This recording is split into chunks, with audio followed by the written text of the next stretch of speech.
Hello friends, welcome to my channel. நாம் இந்த சினரியோவில் ஒரு குட்டியாக ஒரு வீடியோ பார்க்க போகிறோம். அதாவது ஜென்ரேஷன்ஸை ஸ்டாக்டு பாரில் எப்படி இன்ட்ரெஸ்டிங்காக காமிக்கிறது அப்படிங்கிறத. ஜென்ரேஷன் அப்படின்னா உங்கள் அப்பாவிட்டையோ தாத்தாட்டையோ சொல்லும்போது அதெல்லாம் எங்கள் காலம்ப்பா அப்படின்னு சொல்லுவாங்க. அதாவது சம காலத்தில் பிறந்தவங்கள நம்ம ஒரு ஜென்ரேஷன் சொல்லலாம். இப்போ பார்த்தீங்கன்னா 1900லேருந்து 1924 இருக்கிறவங்கள கிரேட்டஸ்ட் ஜென்ரேஷன் சொல்லலாம். அடுத்து 25 to 45ல இருக்கிறவங்கள சைலண்ட் ஜென்ரேஷன்.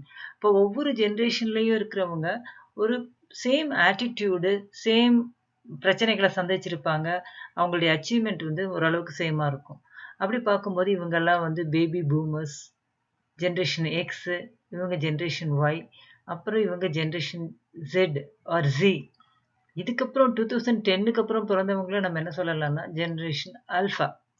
ஸோ இந்த டைம் பீரியடு அந்த நேம் இதை நம்ம எப்படி ஒரு ஸ்டாக்டு பார் வச்சு நம்ம ரெப்ரசன்ட் பண்ண போகிறோம் அப்படிங்கிறத பார்க்க போகிறோம் நம்ம.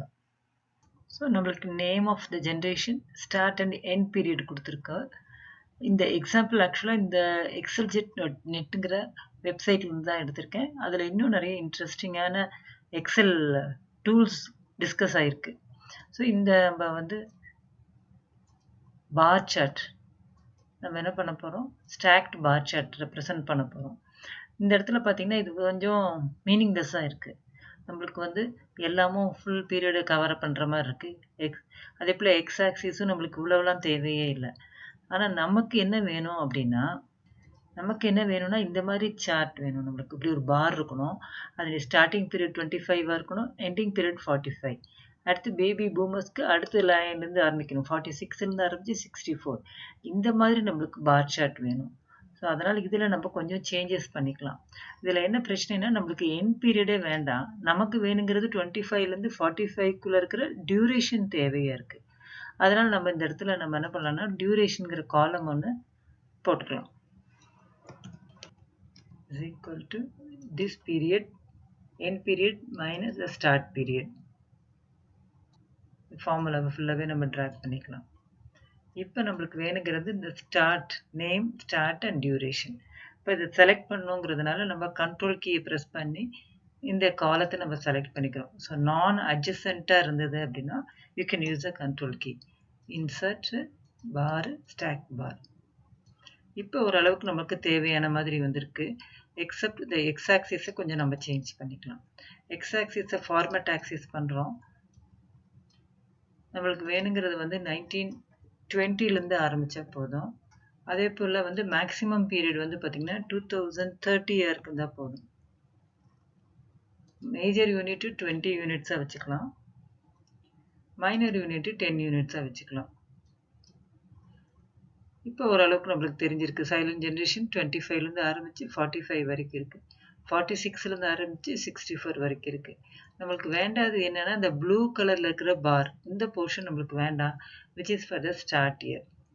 அப்போ இதை நம்ம என்ன பண்ணிக்கலாம்னா, இதை நம்ம ரிமூவ் பண்ண முடியாது. ஆனால் இதை நம்ம நோ ஃபில் பண்ணிட்டோன்னா அது இருக்கிற இடமே தெரியாது. No fill. ஓகே, இப்போ இந்த பார் மட்டும் நம்மளுக்கு இருந்தால் போதும்.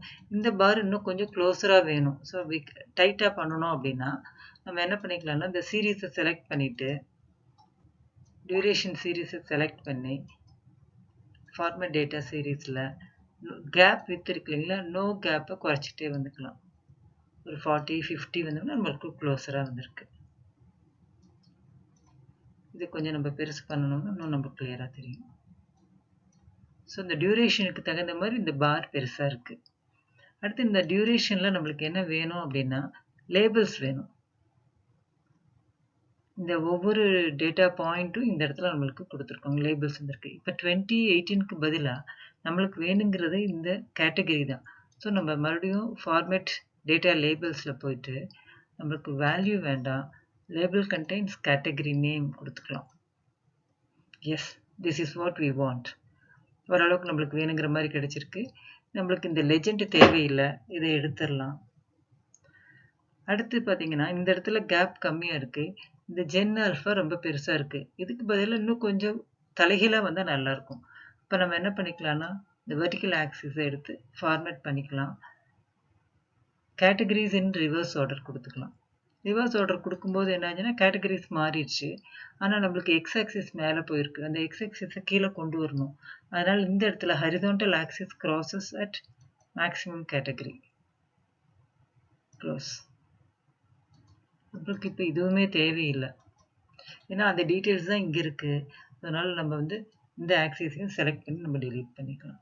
இன்னும் கொஞ்சம் அது பிரைட்டாக வேணும் அப்படின்னா ஃபார்மேட் டேட்டா சீரீஸில் போயிட்டு வேறு கலர், ஃபில் கலர், இந்த லைட் கலர், ப்ளூ கலர் எது வேணால் எடுத்துக்கலாம். அதே போல் இந்த டெக்ஸ்ட் மட்டும் செலக்ட் பண்ணி அதை கொஞ்சம் போல்டு பண்ணி கலர் ஒயிட் பண்ணிக்கலாம். நம்ம ஒயிட்டை விட பிளாக் நல்லா கிளியராக இருக்குது. ஸோ பிளாக்கவே இருக்குது. ஸோ இப்போ நம்மளுக்கு அழகாக ஒரு ஃப்ளோட்டிங் பார் கிடச்சிருக்கு. நாம் இதை வந்து ஸ்டாக்டு பார்லேருந்து நம்ம எடுத்துருக்குறோம். நம்ம ஒரு பார்ட் ஆஃப் த பாரை நம்ம நோ ஃபில் பண்ணிவிட்டு இந்த மாதிரி நம்மளுக்கு தேவையான மாதிரி பண்ணியிருக்கோம். என்னங்க இது ரொம்ப இன்ட்ரெஸ்டிங்காக இருக்கு இல்லையா? ஸோ இந்த வீடியோவில் எப்படி ஜென்ரேஷனை ஒரு ஸ்டாக்டு பார் மூலமாக நம்ம ரெப்ரசன்ட் பண்ணுறோம். இது வந்து பார்த்திங்கன்னா ஃப்ளோட் ஆகிட்டு இருக்க மாதிரி இருக்கிறதுனால we can call it as a floating bar. இந்த வீடியோ உங்களுக்கு பிடிச்சிருந்ததுன்னா லைக் பண்ணுங்கள், உங்கள் ஃப்ரெண்ட்ஸுக்கு ஷேர் பண்ணி சப்ஸ்கிரைப் பண்ணி பெல் ஐக்கானை கிளிக் பண்ணிங்கன்னா அடுத்தடுத்த வீடியோஸ் நோட்டிஃபிகேஷன் உங்களை தேடி வரும். தேங்க்யூ ஃபார் வாட்சிங்.